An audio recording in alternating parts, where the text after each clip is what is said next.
into part 3 of the top 15 MVPs since the merger.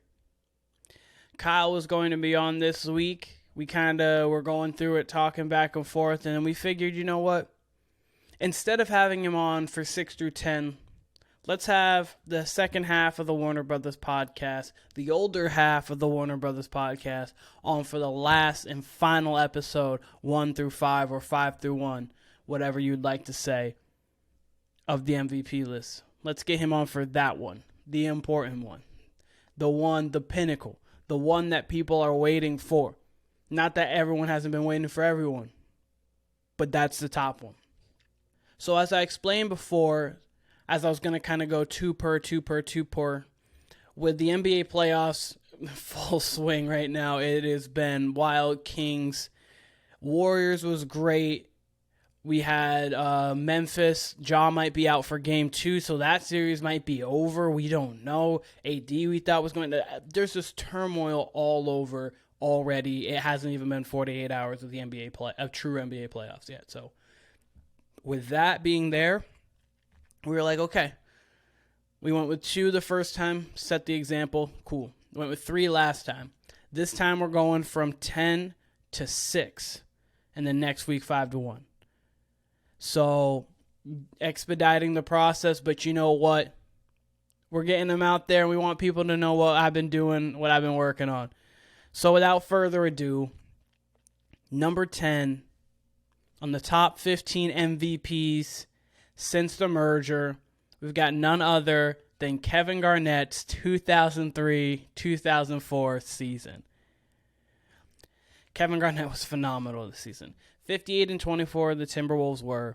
He averaged 24, 14, and 5, 1.5 steals, 2 blocks. Shot about 50% from the floor, 25 from 3, 79 from the line. His 27.2 win shares for that season, on average from the next 5, was about 6 over. The next were at 21.6. His PER of 29.4 was about 5 over the next. They're at 24.7. So the next 5 afterwards, 24.7 on average. So KG was above and beyond everybody that year, and it showed in the MVP voting. So he only missed out on 3 first-place votes. 2 went to Jermaine O'Neal, and 1 went to Peja Stojakovic. So he could have been one of the first it would have been the first, but could have been one of the first unanimous MVPs. There's a few other years that people could have been that as well. So he was phenomenal that year. He was voted 6th in Defensive Player of the Year. He was first team all defense. So going through a little bit of KG here. 71 double-doubles on the year, 2 triple-doubles. He was 2nd in points. He was 1st in rebounds. He was 10th in blocks.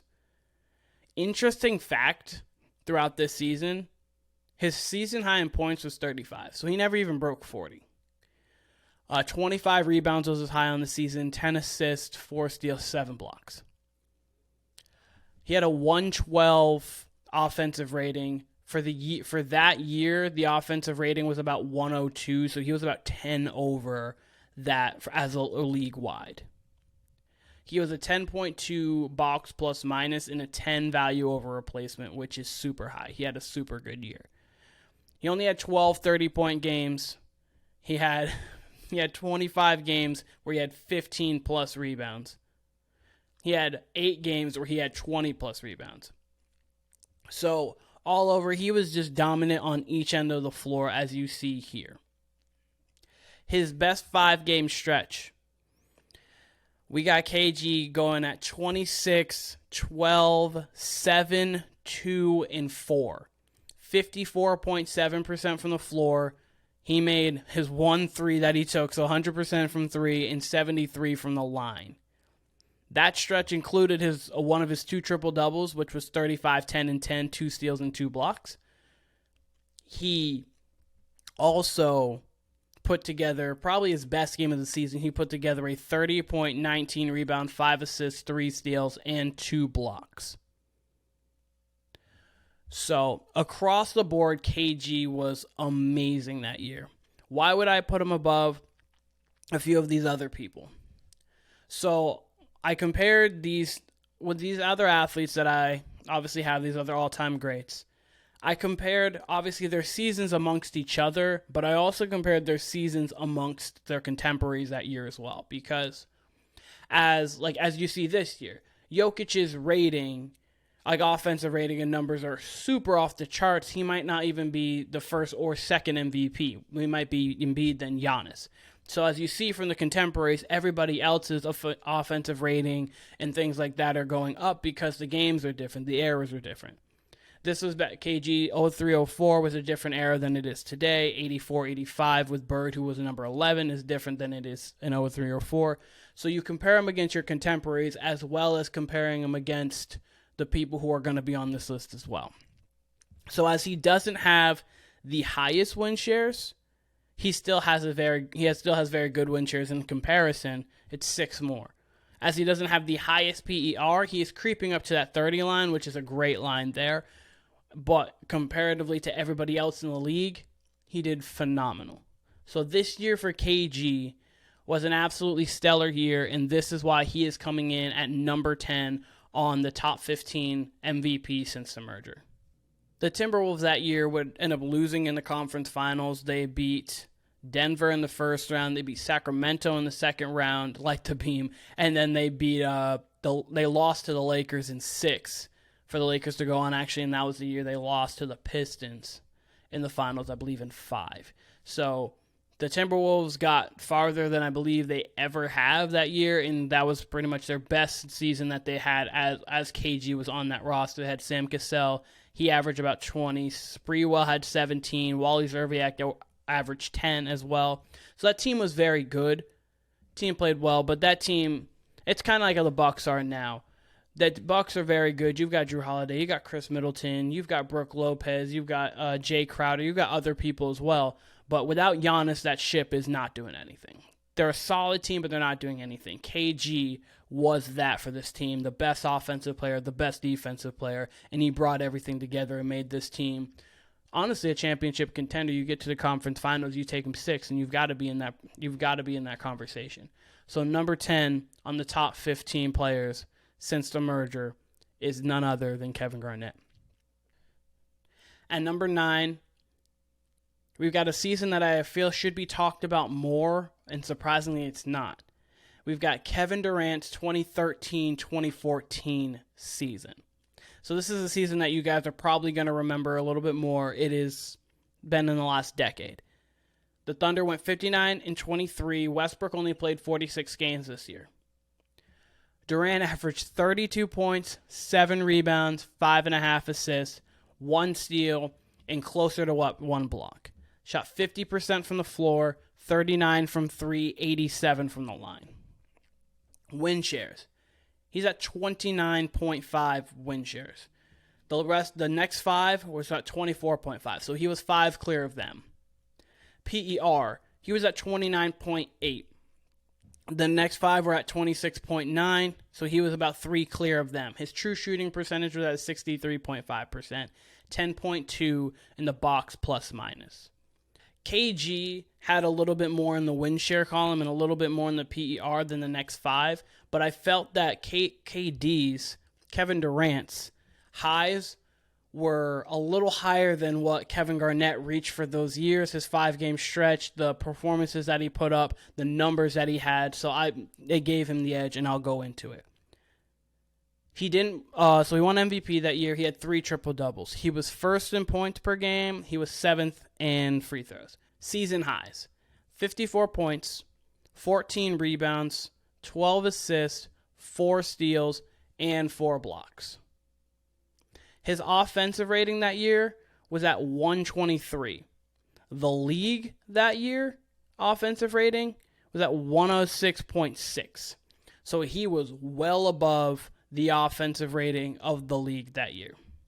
As I went over, his true shooting percentage was great, and so was his box plus minus. He was at a 9.6 value over replacement, which is close to that KG 10. He had 33 30-point games. He had 12 40-point games, and he had 2 50-point games.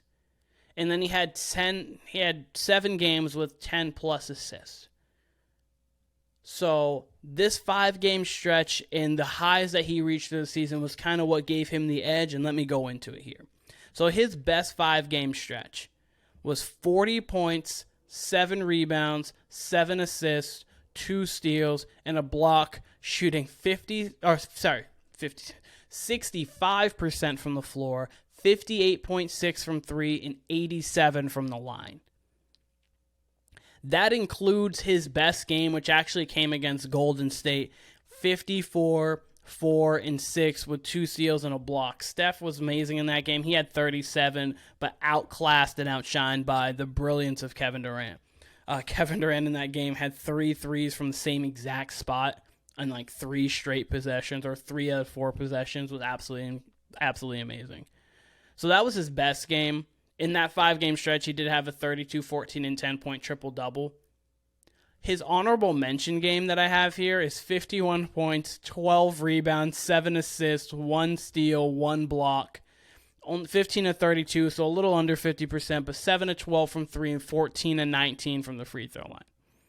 This year, Kevin Durant won the voting in a landslide, and deservingly so. The only other person who got first place votes was LeBron.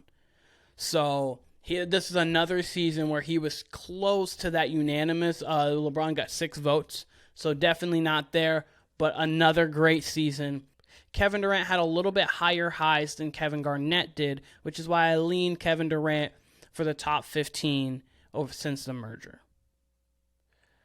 The Thunder that year actually went on to lose to the Spurs in the conference finals, and the Spurs beat the Heat in 5 that year, revenging the loss that they had from the year before. At number 8, you guys have probably been waiting for the name, but you knew he was going to be higher, of course. He will be on this list again. That is no spoiler at all. At number 8, we've got Michael Jeffrey Jordan's 1995-1996 season. The legendary Bulls team that went 72-10. We all know that team. As some would probably think that this might be Mike's best season, towards that Bulls dynastic runs, just double three-peats, actually Mike's individual greatness, as great as it still was, amazing, wasn't at his peak. And you'll see that going forward. But this year, Mike still averaged 30 points, about 6.5 rebounds, 4 assists, 2 steals, and half a block. He shot 49.5 from the floor, 42.7 from 3, and 83.4 from the line. Still an amazing season. The 31.7 win shares is going to be, for over the 48, is going to be one of the 5 highest on this entire list. The rest of the league was at 24.6. He was 7 clear of them. The PER was at 29.4. The rest of the league was at 26.6. When I say the rest of the league, I mean the top 5, as I have been saying. So that's about 3 above. So what were the feats that made this Jordan season on the list? Of course, we know amazing. This is one of his, I believe, 2 seasons where he won MVP, All-Star Game MVP, and Finals MVP. It's only been done by a few others, as I've gone over before. He was first team All-Defense that year. He had 12 double-doubles. He was first in points. He was 10th in three-point percentage, and he was 3rd in steals per game. His highs: 53 points, 16 rebounds, 8 assists, 6 steals, 3 blocks. He had that year a 124 rating. Comparatively to the league that year, the league was at a 107. So he was high above the league that year. He had a 58.2% true shooting percentage. He was 10.5 in the box plus minus, and he was 9.8 in the value over replacement player. I typically have been doing the per 48 win shares to put everyone on an even playing field, but the win shares that he had at 20.4 was actually the second highest in this entire MVP list. You'll see who's number 1. He had 39 30-point games. He had 8 40-point games, and he had 1 50-point game. He had 1 game of over 15 rebounds, and he didn't have any games over 10 assists. His 5-game stretch is another stretch that was absolutely amazing. He averaged over this 5-game stretch 40 points, 8 rebounds, only 2 assists, but 2 steals, half a block on 55% from the floor, 51 from 3, and 86 from the line. Included 2 40-point games, a 48 and 10, one of them. But none of that was actually his best game of the season, just his best stretch. His best game of the season was 53 points, 11 rebounds, 2 assists, 6 steals on 21 of 28 from the floor, 2 of 4 from 3, and 9 of 10 from the line. So he was an efficiency monster that year. In that game and that year, absolutely. So why is this Jordan season ranked above Kevin Durant's season? It's because I believe the heights, even though KD had a couple of the 50-point games a little bit more than Jordan did. Jordan had 1, KD had 2. Even though KD averaged a little bit more in the points and the rebounds and the assist category, they were very comparable across the board when it comes to win shares, PER, and things like that. So then you have to take team success into it. And as the great as the Bulls were, one of the greatest teams of all time with Scottie Pippen, Dennis Rodman, Steve Kerr, we know the roster. Tony Kukoc as well, others. Mike is obviously the engine of that team. Mike is what makes that team that team. He was special, and that is why I leaned Mike over Kevin Durant for number 8 on the top 15. The Bulls, obviously, that year, they went on to go and win the championship. They beat the Sonics in 6. Mike Finals MVP, obviously, 6 Finals MVPs. We know that. Number 7. Another name that you guys haven't heard yet. Another name that you will hear again. I am not giving anything away by saying this name. The guy who you compare to his airness, the king, LeBron James, 2009-2010 NBA season. LeBron James, 61-21 this year. He averaged 29.7, near 30, 7 rebounds, 8.6 assists, 1.5 steals, 1 block, shooting 50% from the floor, 33 from 3, 76 from the free throw line. Win shares, 29.9, almost at 30. Rest of the league that year, the next top 5 was at 22.4. So he was 8 clear of the next. His PER of 31.1, which is one of the highest on this list, was about 6 clear of the, about 5.5 clear of the next, which was at 25.6. True shooting percentage was at 59.4. Box plus minus was at 11.8, and value over replacement player was at 10.3. He was phenomenal this season. He was MVP. He actually was 60-16 when he was on the floor, so he was at 79%. The team was at 74%, so the team was 1-5 without him on the floor this season. First team all defense. He had 4 triple-doubles. He was 2nd in points, 6th in assists, 9th in steals. His highs. He had 48 points, 16 rebounds, 15 assists, 5 steals, 4 blocks. Offensive rating was at 121. For the league that year, it was at 107.6, so he was about 14 above the league. He was top 8 in win shares, not per 48, but just regular win shares throughout the season on this entire list and throughout the MVPs over this whole entire stretch. He had 29 games of 30 points or more. He had 9 games of 40 points or more. He had 1 game with 15-plus rebounds. He had 22 games of 10-plus assists, and he had 2 games of 15-plus assists. His best stretch was crazy. He averaged 38, 8, and 11 with 2.5 steals, shooting 52% from the floor and 31 from 3. On this stretch, he had a 47, 8, and 8 game. He had a 43, 13, and 15. And actually the only loss over this stretch. His best game on the year, though, was a 48, 10, and 6 with 2 steals, 2 blocks, going 15-23 from the floor, 4 of 6 from the three-point line, and 14-16 from the free throw line. LeBron on these Cavs teams didn't really have another all-star with him. He ended up making Mo Williams into an all-star, basically bringing him along. This team was great. Great. Why I put this over that Mike season, the 95-96, as great as that team's success was, that team had multiple Hall of Famers on it. So you have Rodman, you have Pippen, you obviously have Steve Kerr, who's a Hall of Famer in a different right because with coaching and with his play. You have Phil Jackson, who's a phenomenal coach. On this team, you've got a great coach in Mike Brown. As we see, he's probably going to win Coach of the Year this year.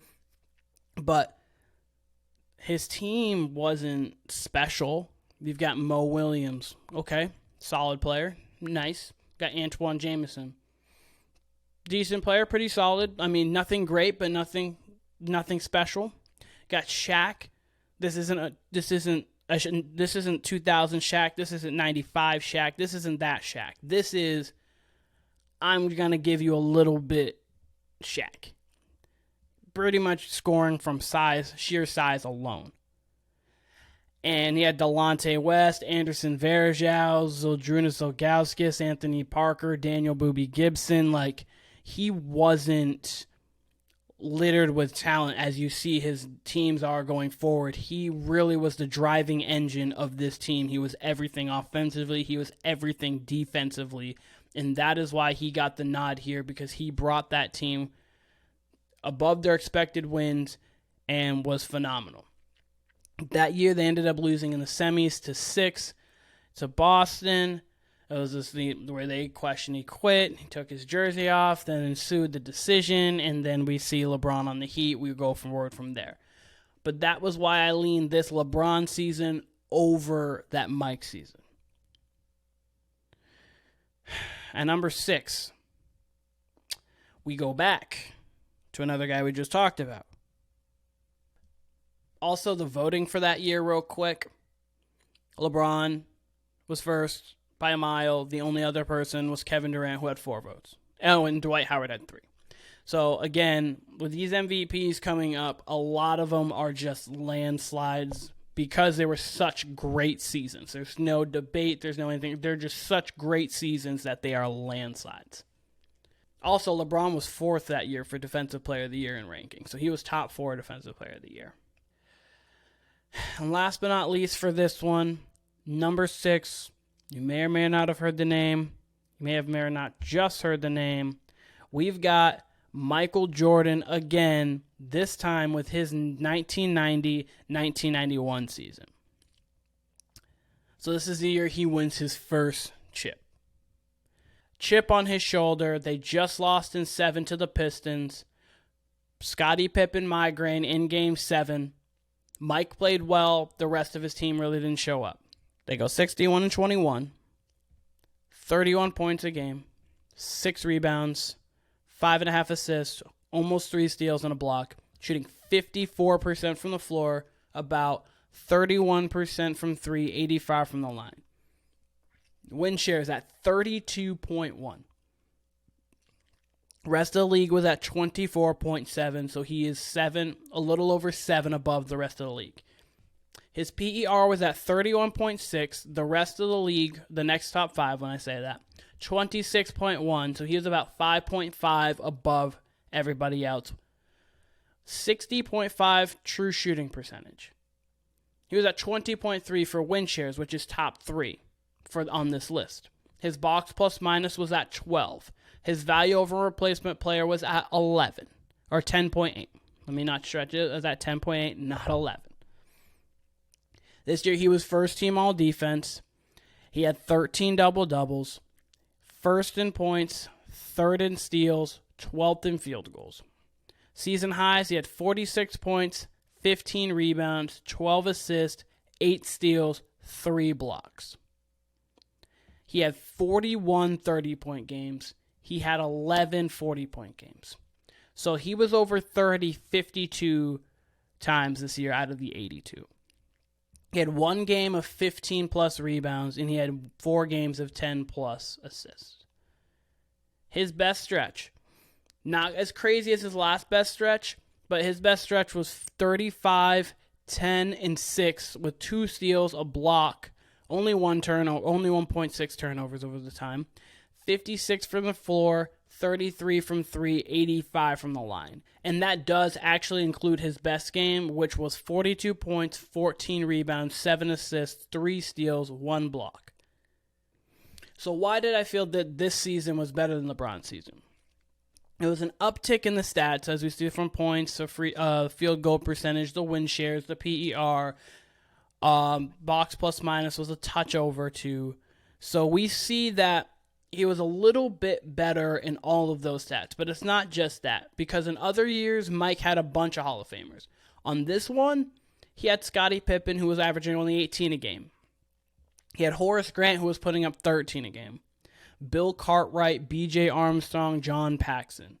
So this team wasn't littered with talent like his 95-96 team was. This team had him, Scottie Pippen, and some others. Horace Grant was a nice player, don't get me wrong. Bill Cartwright, solid. B.J. Armstrong, solid. John Paxson, solid. It's not like these are Hall of Fame names.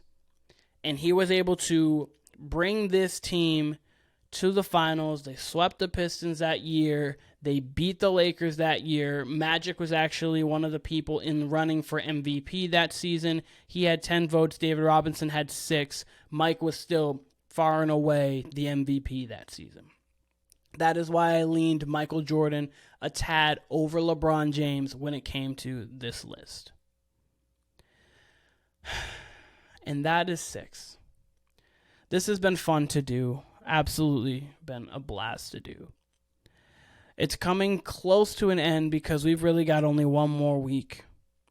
From this list, you probably could guess a couple of them. I'm not giving anything away at all, but with knowledge, you could probably guess a couple. As you probably could have guessed before, you'll see where they're ordered next week, but this is going to be fun. And as I said, the other half of the Warner Brothas podcast is going to join me on this finale. Speaking of the Warner Brothas, go subscribe to the Warner Brothas podcast. If you haven't checked out the other videos for the MVPs, go check those out. We just put out our awards. We just put out our playoff predictions for the first round for sure and for the rest of the finals. We had guest Camden on. It was fun. Go check that out. We talked about our the play-ins. If you want to check out what we thought about that, do that as well. Stay tuned because we're going to be coming with episodes weekly as we always do, giving our thoughts on the Warriors, thoughts on the Lakers, thoughts on the Memphis, thoughts on the Bucks, thoughts on Celtics, Heat, every single team because we just love basketball and this is the greatest time of the year for basketball fans. So stay tuned, stay ready. Next week is going to be the finale, and I'm out.